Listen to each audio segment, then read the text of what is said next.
Hello, I am Sean Sands from gamerswithjobs.com. I'm here to show you a game currently in a closed beta, Dreadnought, which, if you've listened to the show before, is something you know from a previous PAX East I am interested in.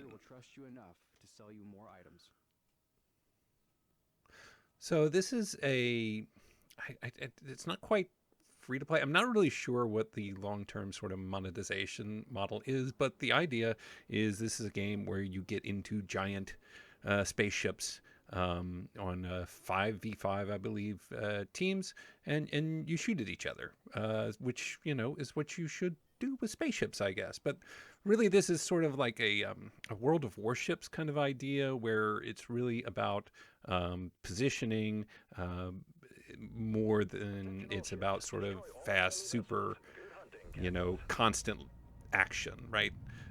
Which makes being on a strong team or having communication with your team a benefit, which does not happen here in this first game. I should warn you, very new to this game as well, still learning it, and I make a number of dumb errors, particularly here in this first game, because this, part of it is just learning it. Also, just a strongly disorganized team, which happens when you're just sort of going around with random people that you don't, particularly if nobody else is talking. So there's definitely a huge advantage here to being with people and working directly with them and having conversation. Like, we have two healers here, which is great if we're all organized, but as you'll see, we're not. So as I was saying, I mean, while the healer is probably one of the more maneuverable ones, this is, like I was saying, much more about kind of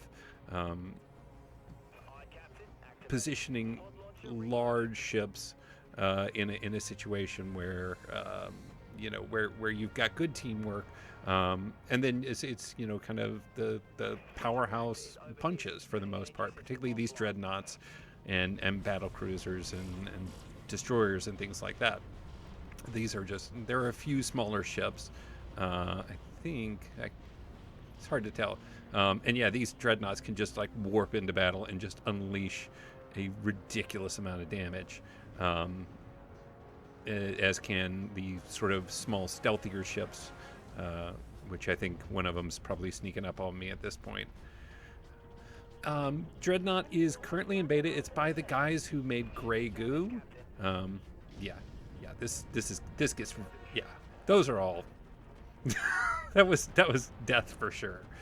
Like I say, this is made by the guys who made Grey Goo, which is, if you haven't played it, I don't want to say underrated, but recognized, lesser known real-time strategy game. This is one of the faster ships I was talking about. This if you're into that sort of stealth action, get in, get out, punch hard, that's the ship for you.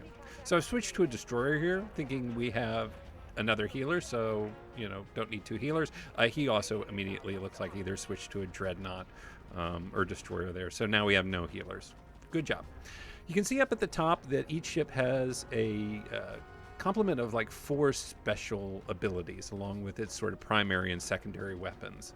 In this case, we're looking at like missiles, a energy increase, torpedoes, and they do basically as you would sort of expect them to do. You use them, and then they have a sort of refresh cooldown. You also have an energy system where you can sort of transfer energy to your, which you can see on the right hand side, that 80, that blue number that's kind of going up and down, is the energy I've been reserved to use for these additional systems, where you can kind of throw on shields, where you can put power to the thrusters, you can put power to the engines. I just locked myself into a terrible position here. And this is what I talk about. Like, there's lots of, most of the maps seem to be in asteroids or on a planet surface. The idea being having the ability to kind of move these massive ships in and out of position, pop up like here, and be able to catch somebody from the side when, right behind me, I have one of those stealthy ships, and now and he just sort of tore me apart. those things are monsters. Like if they sneak behind you, um, particularly if you don't have sort of cover from the rest of your team, they eat you alive. They really do. They're weak. I mean, you get a few good hits on them and they can get wiped out pretty quick. But they just move so fast compared to the sort of slow, lumbering, massive ships like the Dreadnought and the Destroyer. There's also a sniper ship, which is essentially described as a giant gun with a with an engine on the back. Um, and that, I mean, sort of rounds out the class. Now, there are also different, you can buy different ships, so there isn't just one Dreadnought, one Destroyer, one of all these things. As you advance in ranks, you get access to, it's kind of your classic leveling system in a way. Advance in ranks, you get access to new uh, uh, outfits, not outfits, but sort of hard points, things you can put on your ship, those special abilities at the top. Loadouts is the word I'm looking for. Different loadouts, different things that can go in there, different kinds of ships.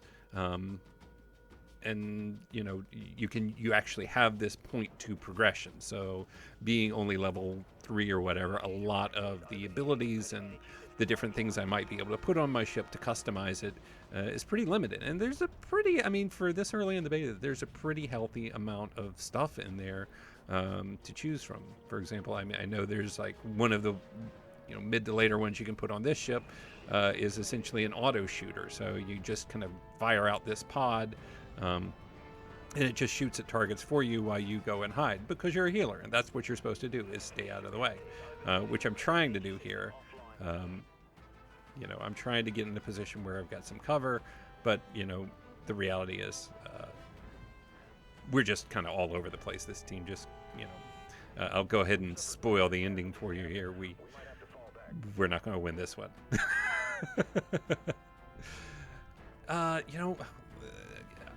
One of the things I like about these kinds of games, aside from just the fact that you get in and out fairly quick, it just feels like it takes the right amount of time to play. They aren't huge, long, drawn-out matches for the most part. But they do feel, they also don't feel like they happen too fast and you can't get anything done.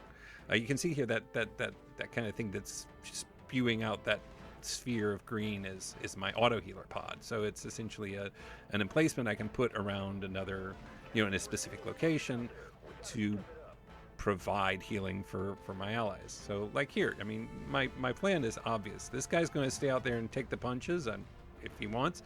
My job is to get out of the way and not take damage, so I can just fire that healing ray.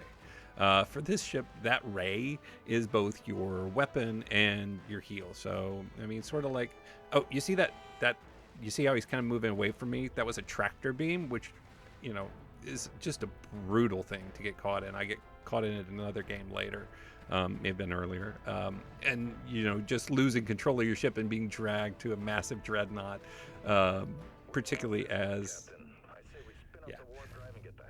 particularly as one of these tactical cruisers, it's just a feeling of helplessness. It's horrifying, terrifying. After you finish the game, I mean, it works like a lot of these team-based shooters do, where you're collecting points, and that adds to your reputation. In this case, reputation and fleet points, and then you spend those points on on experience and different things. You can see here, this is an example of the market where you buy the ships. Now, because this is closed beta, everything just, stuff doesn't really have a price. But like if I wanted to buy, presumably it won't be one in the final release, but you buy this ship, and now on top of my heel cruiser, I also have this destroyer, which I can add. On the bottom here, you see all the different hard points on there and what you can eventually add to it. As you see, most of that stuff right now is locked away because I just don't have the level. This is a pretty, I actually like this map. It's really cool. So most of the time when you don't just kind of hop into a level right away, you go to sort of this pre-battle mode where you can select your ship, check out, what everybody else is planning to play. Remind yourself of your loadout. Here we see kind of a blend of ships. It looks like we have one of those, another tactical cruiser. We have a sniper ship. So, I go ahead and switch here to the destroyer, the ship that I just bought, which is much more of a damage dealer, sort of a mid-range damage dealer. It has some range on it. It doesn't, warp into the thick of the fight like a Dreadnought does, as we saw earlier. This is more, kind of sit in that middle range and look for opportunities, which, is it takes some time. It takes some getting used to. One of the things I'm still really getting used to with this game is just the feel of the different ships and how well they move and maneuver. When I think of something like World of Warships, I think of a game where, you can't turn on a dime, particularly if you're in, like a battleship, as opposed to a destroyer, and those which are much smaller and are very maneuverable. So you can see there's a difference between this ship and even the healing ship I was in earlier. But then you just saw that across from us, that kind of what I think of sort of as a rogue class ship, got zipping pretty fast. It got moving pretty well. So I'm trying to kind of position myself to use this space station or whatever as a way to get some pot shots on the enemy, which has up and down success. And this is probably a longer range than I would want for this style of ship. And while I can get some hits on it, I don't really have a good angle on missiles, and it can't really make a huge difference. So I just put power to the weapons there, and you can hear the difference. You can see this thing is now firing a lot harder. And here comes out of nowhere was essentially, I think that's a Dreadnought. So I fire a bunch of missiles at him. I put on the shields, but then he tractors me. This is what I was talking about. Like, I'm completely stuck. He's got me. I can't get away. And now he's pulled me right into the line of fire for everyone. So by the time this, it goes down, I'm starting to reverse, but I'm in a big, slow, dumb ship, and I'm kind of doomed here. It's a really, really good tactic. Now I got everybody shooting at me. And you can kind of see it. The reality is, but though looking at that, you can see it took a lot more damage. It could take a lot more fire than the heal ship does. The tactical cruiser, which I switched to here because it doesn't look like we have any other healers on the team. Which, if you played these kinds of games before, in sort of a random group, is just the way it goes. And you can see the weapon there switching back and forth from heal to attack, depending on what the target is.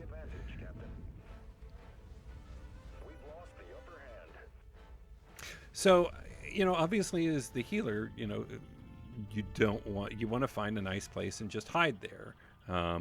Make them come to you, which they eventually do. But that guy just got ruined. He got just totally ruined. And as much as possible, just kind of, even use your bigger ships as cover themselves. So get on the far side of them from the enemy, and then hide as much as possible. It's very much like I say, a tactical sort of game. I like the maps because they do have lots of, they have these lots of open lines of sight and lots of stuff to get behind. This would be pretty boring. Oh yeah, this is the situation you don't want to have with one of those, or certainly two of those rogue ships get behind you, and you can probably just take your hand off the mouse at that point, unless you've got a lot of really good cover working for you. These Corvettes, and then as you can see there, they can cloak too. So that's how they get you. But like I was saying, and again, the World of Warships comparison to me is a pretty apt one. Just as like the worst map to me in World of Warships is just the big open ocean, because that's, there's not a lot of strategic value. It's just who's going to finally make the move. It's not easy to flank one another. I just find these things, you want to have some strategic decisions to make about positioning. Yeah, I never had a chance to catch up with my fleet here. So, having these missions that take place in these kind of interesting environments with lots of canyons and crevices and areas where you can kind of sneak away. Another one of those situations where I almost got crushed, but in this case, fortunately, my team noticed and also sort of laid into him, so he had to get out of there before he could snipe me, which he most certainly wanted to do. But that felt good. That felt real good. So anyway, I guess I wonder if they'll have, or maybe already have, and I just haven't played it yet, just sort of a bland space map, as opposed to, or in addition to these ones that sort of take place in planet valleys and weird Saturn ring space stations. But I kind of hope they're mostly like this. I think it makes the cat and mouse game a lot more interesting.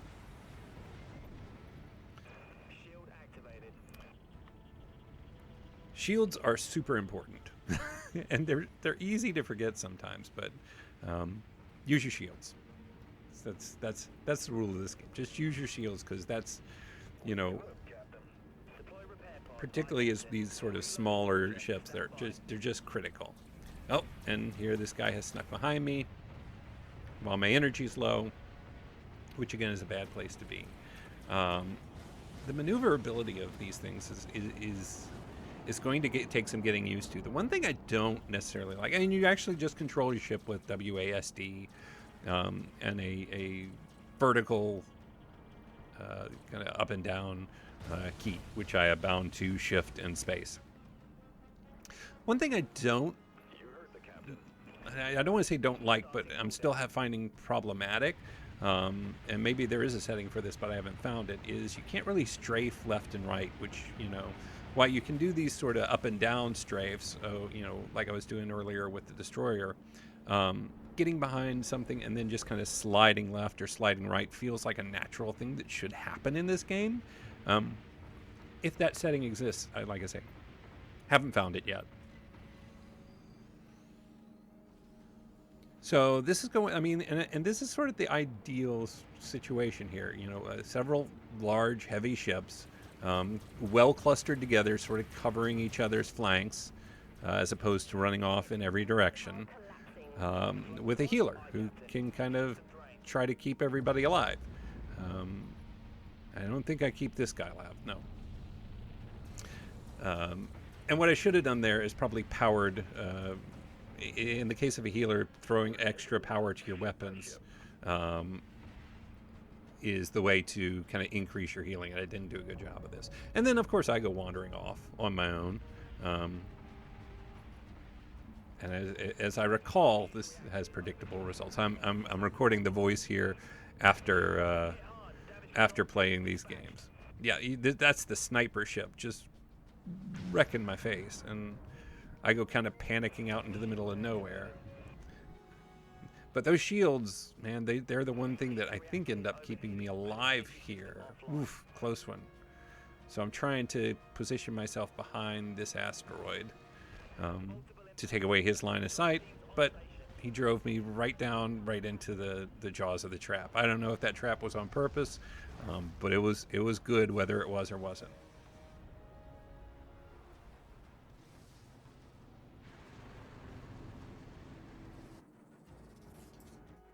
So this game is, like I say, right now it's in a closed beta, but like a lot of kind of early access or, a lot of indie games these days, you can buy into this beta. I think it's $10 for the kind of entry-level pack, $30, I want to say, for the bigger pack, which allows you to invite friends into the beta as well and provides you sort of, more bonuses, more extra stuff, some more ships to work with. There also is just a beta sign-up, but that's sort of luck of the draw. If you want to get in for sure, you kind of have to go to their website and throw some money at them, which is fair. I don't actually have much of a problem with that. The servers have been kind of a mess, which is, again, closed beta. It's fine. I'm not complaining, but I've had multiple situations where, the login servers just kind of go up and down. The queue times in particular have been really tricky. While I've gotten lucky, had some good luck here with this round, the stories of people waiting 30 minutes, 20 minutes, 45 minutes to get into a game have been pretty common the past few days. I think a lot of that just is there's a lot of people trying to play it. They a lot of people interested in this. And here I go tearing off on my own again, kind of wandering away from my cover. And he's going to take advantage of that. I feel like I got close to getting away because I came in right over him and he wasn't. I don't fully understand the guns yet. Like, I'm assuming that. Yeah, but he came in from the side. I'm assuming guns have certain firing arcs, firing solutions. So, what I would need to figure out over the next little bit is how you can get into a position where a ship can't fire at you as easily. Which I think I kind of did there. Since we're so close to winning here, went ahead and wanted to jump back into my destroyer. Just because I wanted to shoot at somebody for a little while. I did enough healing. I did my job. And it seems like we're kind of off to the races here. The game is really... it's pretty. I mean, it's got great detail. It just, the ships themselves feel, weighty and massive and interesting, and they've got lots of sort of, detail on them. That said, I don't, particularly for the heavier ones, the destroyers, the dreadnoughts themselves, I don't feel like I can look at a ship and really tell what it is very easily yet.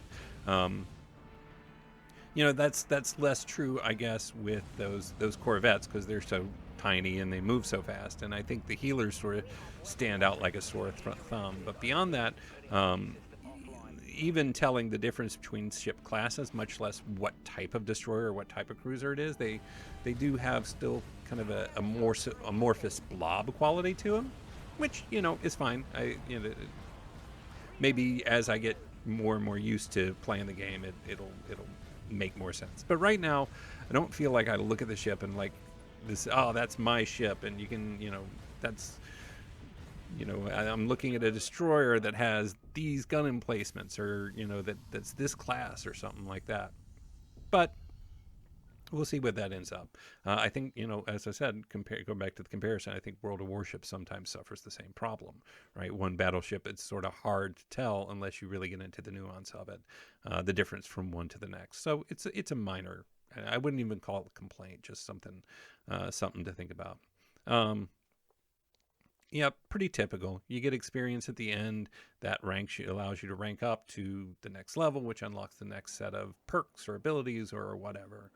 And like I was showing earlier, there's a pretty big progression tree. There's actually a whole other page. I think it goes up to 50. But you can go in here and directly buy something that you now have unlocked, and then go put it on your ship. Go into your loadout and upgrade it and put it on the different spots. So like here, where my Tempest missiles are, I have this new plasma ram, which allows me, if I want to, kind of, right there what it says, ram ships. So, that I don't think that's something I'm going to do right away. But it's interesting to have that and have that ability to play with it. Now, they're not swappable, right? You can't put the plasma ram into a different slot so you can still have the Tempest missiles. It's locked. You have to choose from a list for each of those slots, and they have certain things. Up here we have the points that you get from spending money and also from winning games. But anyway, that's a quick look at Dreadnought. Dreadnought is out there, available for its closed beta test. Like I say, I think it's about $10 to get in. It's a lot of fun. So thank you as always for joining me. My name's Sean Sands. We'll see you next time.